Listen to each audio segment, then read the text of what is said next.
19 April থেকে তাদের জাতীয় নির্বাচন শুরু হচ্ছে, কিন্তু নির্বাচনের বেশ কিছুদিন আগে থেকে কিন্তু একটা আন্দোলন, বাংলাদেশে একটা মুভমেন্ট চলছে ভারতীয় পণ্য বয়কটের। সেটা কি কোনো ইন্টারন্যাশনাল পলিটিক্স? ইন্টারন্যাশনাল পলিটিক্স না, আমরা এটা বুঝাতে চাচ্ছি মোদি যদি আবার ক্ষমতায় যেতে হয়, হ্যাঁ, এভাবে কেজরিওয়ালের গ্রেপ্তার করে ওরে নেয় রেড়ে নেয়, যেটা ওদের আভ্যন্তরীণ ব্যাপার। তবু আমরা যেটা পত্রপত্রিকায় দেখি, আমার মনে হয় এইগুলো এখন একটা সোচ্চার হচ্ছে, চাউর হচ্ছে যে আমোদ হোসেনের মতো লোকের নিয়ে মোদি তার নেতাদেরকে জিতাইতে পারে কিনা, এই বিষয়ে তারা একটু চিন্তা ভাবনা করছে, বাংলাদেশ স্টাইল ইলেকশন করা যায়।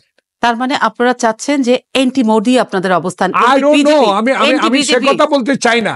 তারা চাচ্ছে আমোদ হোসেনরা নেত্রকোনায় যে নির্বাচন করে উনি এমপিও, আজকে এখানে মাননীয় সংসদ সদস্য লিখছেন, ওইখানেও মোদি সাহেব, আমার মনে হয় আমোদ হোসেনের মতো বুদ্ধিমান লোকদের প্রয়োজন হবে 2 দিন পর করেন। না হইলে এবার মোদির যে অবস্থা, পত্রপত্রিকা দেখি, আমার কথা না, যেটা ইন্ডিয়ান পত্রপত্রিকা পড়ি দেখি, অবস্থা খুব একটা ভালো না। কিন্তু অবস্থা খুব ভালো না হলে ইডি সিবিআই সবই তো ওনাদের নিয়ন্ত্রণেই আছে। ভালো না, নিয়ন্ত্রণ করে কেজরিওয়ালের নিয়ে গ্রেপ্তার করে বসে রাখছে, আরো কারো কারো ধরে আল্লাহ রাব্বুল আলামিন জানে, ওদের ব্যাপার। আগে বলছি যে আমার কথা না, পত্রিকার কথা। সেখানে আমি মনে করি যে দেখুন, যারা পদ্মার পানি, যারা তিস্তার পানি, যারা ন্যায্য হিস্সা বানতে পারে না, তারা ভারতীয় বন্ধু হয় কি করে, প্রভু হয় কি করে?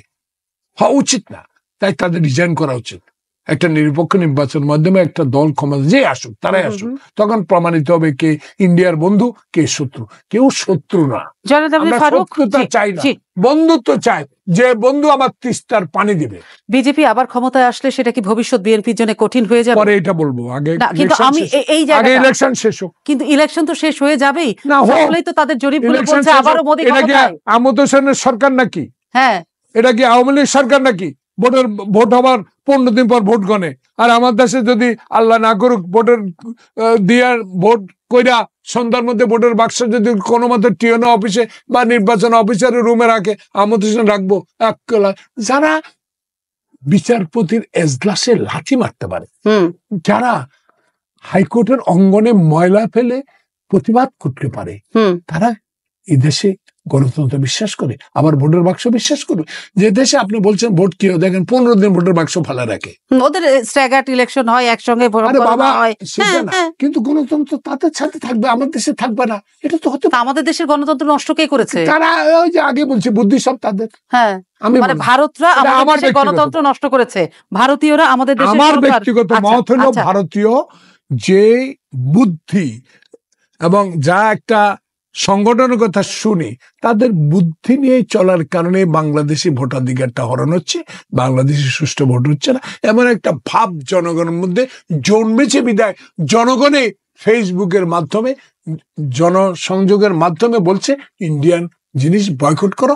তারই প্রেক্ষিতে আমাদের মুখপাত্র বলেছে আমরা সঙ্গে। তাহলে সেই লোকগুলো কিংবা সেই দলটির বিরুদ্ধে আপনাদের অবস্থান হোক, দেশটির বিরুদ্ধে কেন অবস্থান নিচ্ছেন? এবং এই দেশটির বিরুদ্ধে অবস্থান নিলে বিএনপির সাথে কি একটা টানাপোড়েন তৈরি হবে না? বলছি আমাদের মতো নিরীহ জনগণ ইন্ডিয়া তো আছে, ভারতও আছে, যারা গণতন্ত্রের জন্য লড়াই করছে। দেখেন মাইলকে মাইল হাঁটতেছে রাজীব গান্ধীর ছেলে, কি নাম, রাহুল গান্ধী, ভারত জোড়ো আন্দোলন, ভারত জোড়ো আন্দোলন, গণতন্ত্রের জন্য, ভোটাধিকারের জন্য।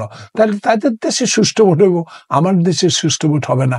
এই জন্য আমোদ হোসেনদেরকে আমরা একটু এখন বর্জন করে দেখাচ্ছি, তোমরা ওইখানে যাও, যাই ওদেরকে একটু সহযোগিতা করো। মোদির আবার ক্ষমতা আনলে 2029 সালে বলছেন না অপেক্ষা করতে হবে 5 বছর। ওবায়দুল কাদের সাহেব, আরে আপনি অপেক্ষা করা লাগবে না, সময় বেশি দিন নাই, খুব কাছে ক্ষমতা ছেড়ে শ্রীলঙ্কার মতো হাফ প্যান্ট পরে পালাতে হবে। শেষ করবো, হাফ প্যান্ট পরে পালাতে হবে। এবং সব ভালোবাসা একটু শুনছি কংগ্রেসের দিকে। বিএনপির লঙ্গি খুলে হাঁটতেছে এখন, বিএনপি লঙ্গিও নাই, হাফ প্যান্ট ধরে লঙ্গিও তো নাই, বুঝছেন না? এমন অবস্থা হয়েছে, লঙ্গি খুলে খুলে হাঁটতেছে এখন। যায় হায় কি করলাম, সব তো হারিয়ে ফেললাম, জনগণ তো আমাদের বর্জন করলো। জনগণ যাদের বর্জন করে তাদের মুখ তেতু হয়ে যায়, সেই জন্য বিএনপির মুখ তেতু হয়ে গেছে, যে কারণে লঙ্গি ছেড়েই হাঁটতেছে এখন। ছেঁড়া লঙ্গি লঙ্গিও পাচ্ছে না, কোন দিকে যাবে, এদিকে যাবে ওইদিকে যাবে। এখন পার্টি এক জায়গায় বসতে পারতেছে না, স্ট্যান্ডিং কমিটি এক জায়গায় বসতে পারতেছে না, সব লঙ্গি ছাড়া হাঁটা শুরু করে দিয়েছে। মানুষ কয় বিএনপি এখন নগ্ন হয়ে গেছে, মেঘ এখন দিশারা হয়ে গেছে, বিএনপির অস্তিত্ব নাই। মানুষ আর আমাদের আমাদের বই দেখেই লাভ কি? আমরা বৃষ্টির কাছ থেকে কাটতে শিখেছি, আমাদের বই দেখে। আপনাদের বন্ধু ভারত, ওনাদের কোনো বন্ধু আছে বহিঃবন্ধু? ওনাদের বন্ধু নাকি বন্ধু পাকিস্তান তো আছে।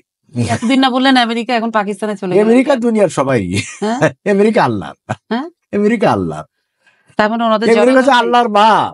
আচ্ছা, ওনাদের আমেরিকা সাথে যে কাজ, আপনাদের এটা- সবসময় যে বলাটা আমাকে অনুষ্ঠান শেষ করতে হবে, বিএনপির সাথে জনগণ আছে? নো, জনগণ থাকলে তো তাদের আন্দোলন ব্যস্ত যেত না।